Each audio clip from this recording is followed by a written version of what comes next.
यो प्रताप मल्लले आफ्नो रानीको सम्झनामा बनाएको यो रानी पोखरी हो भने यतापट्टिको दरबार हाई स्कुल पनि हो, हेर्न सक्नुहुन्छ।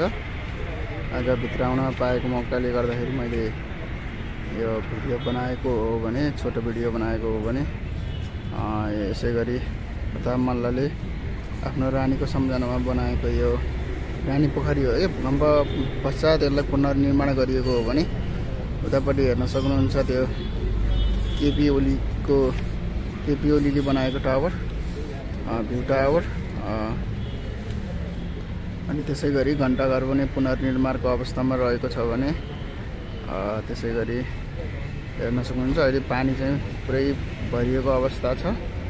अहिले पानी भरिएको अवस्था छ भने हेर्न सक्नुहुन्छ गाडीहरू पनि आउने जाने क्रमहरू रहेको छ। दरबार हाई स्कुलको निकै सुन्दर दृश्य पनि देख्न सकिन्छ भने यता हेर्न सक्नुहुन्छ। तपाईँहरू पनि आउन सक्नुहुन्छ रानी पोखरी भिजिटको लागि, निकै सुन्दर रहेको छ, हेर्न सक्नुहुन्छ। बिहान बिहान मान्छेहरू मर्निङ वाक गर्ने कार्य पनि भइरहेको छ भने आज चैते दशैँको अवसरमा विभिन्न कार्यहरू पनि यहाँ भइरहेको छ।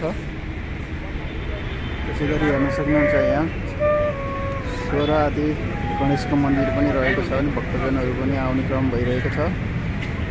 यसै गरी यतापट्टि हेर्न सक्नुहुन्छ, यतापट्टि अस्पताल रहेको छ भने यतापट्टिको भाग अपारको